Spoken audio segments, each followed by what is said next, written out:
Nobody was supposed to score on the 2025 Oklahoma City Thunder. Not consistently, not comfortably, and definitely not with a grin stretching cheek to cheek. Yet there was Anthony Edwards on May 24th, standing at center court, chest heaving, shouting at a suddenly silent sea of blue. Y'all still calling it a wall? Looks like drywall to me. In one 42-point avalanche, the NBA's Iron Curtain rusted, and a 23-year-old, who still calls himself the Kid, slid a crowbar into the title race. For 7 grinding months, the Thunder didn't guard you, they swarmed you. They led the league in defensive rating at 106.3, allowed the fewest points in the paint, and posted more deflections than half the Eastern Conference combined. Coaches whispered about a Presti's Petri dish, a roster engineered for chaos. Isaiah Hartenstein chesting giants at the rim, Chet Holmgren erasing layups like typos, and Alex Caruso moonlighting as a pickpocket who averaged 3 steals in under 30 minutes. Possession after possession felt like trying to dribble through a car wash without touching a brush. Shai Gilgeous-Alexander turned every interception into an instant layup line. The Thunder's 24.7 points off turnovers were actually more than Steph Curry's scoring average. By mid-May, Reddit threads were honestly debating whether this unit might outstrip the 2004 Pistons. The numbers backed the bravado. Relative to the playoff average, OKC's defense was smothering teams nearly 10 points per 100 possessions, better than anything since Bill Russell wore short shorts. So, when Minnesota arrived for Game 1, Vegas oddsmakers behaved like the series was a formality. The Timberwolves, a team famous for jangling nerves, were about to be fed into a wood chipper. Game 1 justified every algorithmic forecast. Edwards finished with 4 turnovers, 1 lonely shot at the rim, and enough bruises to star in a superhero origin story. On 3 straight possessions, he was hounded the entire 94 feet. First by Cason Wallace, then by Josh Giddey in a surprise trap, and finally by Holmgren showing so high on a switch he might as well have offered popcorn to the baseline photographers. Social media christened him Antifreeze. Back in the locker room, reporters called it a flash of frustration. Edwards glanced at Karl Anthony Towns after answering a question about turnovers, and a beat writer swore he heard Ant mumble, "Spacing, big bro." Towns shot a glare, but nothing more. The tension evaporated when PR hustled everyone away. Still, local podcasts chewed on it for days. Was Minnesota's locker room fraying again? In Game 2, Coach Chris Finch made a simple bet. If OKC's bigs insisted on dropping, Edwards would fire jumpers until gravity bent. Minnesota spammed spread pick and roll. Holmgren and Hartenstein retreated. Ant hoisted. Logic made sense. Execution fizzled. Edwards clanked 8 of 9 triples. And while he posted a tidy 32 points by bulldozing lanes when he could, the Wolves lost by 15 and trailed 0-2. That night, Timberwolves Twitter was a bonfire of theories. Someone posted a shaky phone video of Ant and Towns jawing near the tunnel, alleging Towns barked, "Pass the DMM ball."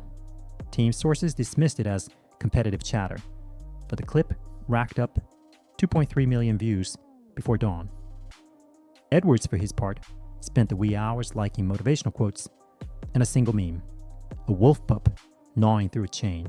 Game 3 didn't just flip a script, it set the theater ablaze. The Wolves dumped Edwards into corners, used the ghost screens to scramble matchups, and trusted every shooter to punish collapse. Suddenly, Caruso couldn't stunt without surrendering an open 3, and Holmgren's lanky closeouts arrived a heartbeat late. Early in the second quarter, Edwards dribbled into a pull-up from 28 feet, held the pose, and winked at Shai. That was the fuse. By halftime, he had 22 on 11 shots. By the fourth, the score read 143-101, largest playoff win ever recorded over a 65-win club. Cameras caught Thunder assistants huddling in the tunnel as if searching for emergency exits. Asked on court how he attacked the league's best defense, Edwards flashed a movie star grin. Pressure? That's just cardio. Dig into the tape and you'll find a masterclass in micro adjustments, corner creation, starting possessions below the break, forced OKC's low man to choose between tagging Gobert's rolls or helping early on Edwards. Tag, Ant sidestepped for floaters. Help, kick out three. Screen re-angles. Rather than accept every switch, Edwards would sprint past the screen before it's set, flipping the driving angle and making it impossible for Caruso to dig down. Footwork wizardry, home-grain press to deny threes. So Ant used a restless rip-through, dipped his shoulder, and sliced baseline before help rotated.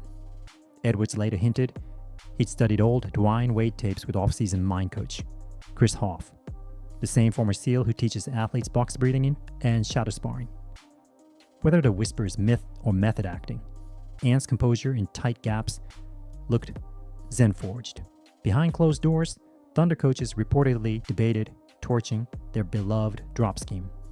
One insider texted a local radio host, "We might hit the panic button, small ball 48 minutes." Edwards stoked the fire by liking a tweet comparing his playoff surge to Jordan's 1991 awakening. Then posting a cryptic IG story, a lone ant carrying a breadcrumb the size of Oklahoma. Shea answered through the press, "We've still got the leverage. One game doesn't flip a series." Yet, you could sense smoldering urgency. Caruso left shoot-around in silent tunnel vision. Holmgren spent extra minutes practicing hedge and recover footwork nobody thought he'd need. Game 4 sets up like a chessboard mid-combustion. If OKC trots out small ball, Minnesota's Twin Tower lineup can hammer the glass, but it also risks dragging Gobert into uncomfortable perimeter switches. Expect Finch to sprinkle ghost screens, those near-invisible picks that bait switches without contact, forcing the Thunder into mismatches before their help web spins. The macro stakes hum louder. Edwards' supernova could justify a future max extension and cement him as the Wolves franchise pole star, complicating Town's long-rumored availability. Meanwhile, Thunder GM Sam Presti must wonder, if the sport's nastiest defense can be solved in 9 days, does he double down or diversify? Basketball's beauty hides in collisions of will and intellect. Oklahoma City built a laboratory monster, limbs everywhere, equations humming. Anthony Edwards walked in, flashed a grin, and started pulling wires. He didn't do it alone. Teammates finally hit shots, Finch redrew the floor, and yes, the Thunder will load another counter by tip-off tomorrow night. But whatever the scoreboard says next, the league just learned a dangerous equation. Confidence plus curiosity plus calculus-level footwork equals the blueprint to puncture a perfect defense. And if Edwards can solve a riddle that stumped MVPs, imagine what the kid might decode next. So keep your eyes locked, because one more thunderclap and that wall might crumble into dust.